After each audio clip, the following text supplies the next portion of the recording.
Welcome to Christianity in Turmoil. When you think of the passage you might be familiar with regarding the doctrine of eternal torment, it's likely that the term weeping and gnashing of teeth will come to mind immediately. It comes from many passages in the book of Matthew, but one in particular will usually come to mind. So it will be at the end of the age. The angels will come forth and take out the wicked from among the righteous, and will throw them into the furnace of fire. In that place there will be weeping and gnashing of teeth. This term shows up in multiple places, in reference to the experience one will have when cast into Gehenna. But do these words actually entail that one will experience ongoing torment for all of eternity? No. Let me explain. First of all, I should mention that no description of the weeping and gnashing is said to ever go on forever, meaning regardless of what it means, the eternal setting of what is described is something far different. While I'm not eliminating a possibility that this verse could support eternal torment, it does require a preconceived view. Since believers in the view of eternal torment believe that one will already burn in hell forever, they interpret the phrase weeping and gnashing of teeth as a continuous state of suffering, projecting this temporary reaction as an eternal one. However, without explicit support for this assumption, the phrase could just as reasonably refer to a finite period rather than an infinite one. However, unlike what many believers in eternal torment may lead on, I believe that this passage says something far different than what many argue. The passage has nothing to do with physical pain and suffering. Initially, upon first read, you should ask the question, what do the words weeping and gnashing actually mean? If we can first get a framework of what these words actually are describing, we can then further understand what Jesus is saying. First is weeping. While many of us may understand weeping as simply crying dramatically due to any cause in our English language, the use of it in Jewish literature was much stricter, to cry for sorrow. I could provide scriptural support here, however the usage of it is so wide that I couldn't contain every text on screen, so instead I'll just contain a couple that you guys can go and check. Any text you will find within the Bible uses the word weep or weeping when something that has caused stress or sadness occurs. However, the second is gnashing of teeth. Gnashing of teeth, while it may sound like it describes someone in pain, actually describes something much different: anger. While there are fewer instances of it in Scripture, every use of gnashing of teeth in the Old Testament is about anger, deception, or wrath, without exception. Take Job 16 verse 9 as just one example. By this point in the narrative, Job has lost his wealth, children, and health, and is in the midst of his extreme suffering and pain.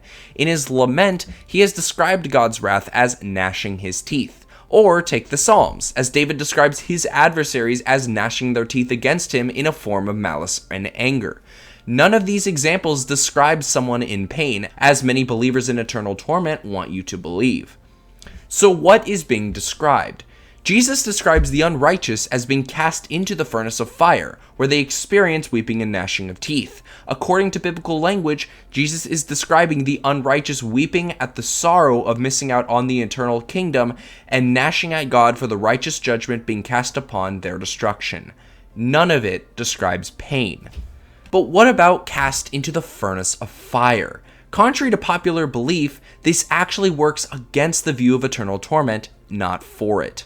This is because of what the furnace of fire references, being Daniel 3. If you're not familiar with the story of Shadrach, Meshach, and Abednego, in this story, King Nebuchadnezzar commands his guards to cast these three men into the fiery furnace for worshiping the God of Israel, rather than worshiping a golden statue put forth of himself. When these three are cast into the fire, they are kept alive by God, as Daniel 3:25 accounts that an angel had made sure that they were preserved and kept safe, which is why they survive.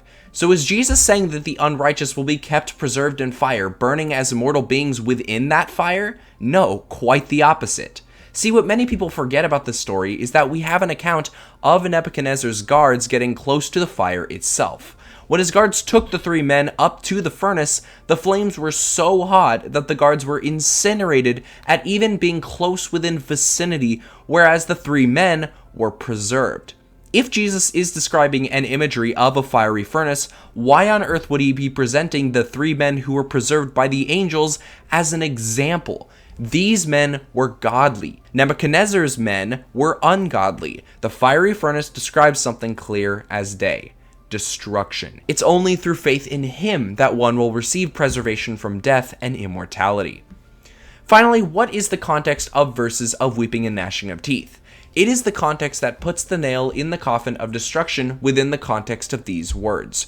Jesus had just gotten done speaking of the parable of the tares, describing the fate of those who mature into the unrighteous as being cast out, bound, and burned, whereas the wheat is preserved, just like in Daniel 3. When the apostles failed to understand what the parable meant, they asked him what he was talking about. And what did he say? So just as the tares are gathered up and burned with fire, so shall it be at the end of the age. Now, why is this so important? If you recall from my intro video, I explained what exactly this verse says. The word for burned is katakaio in Greek. Unlike kaio, which means to burn, katakaio means to destroy something by burning up, by burning to ashes, to consume completely.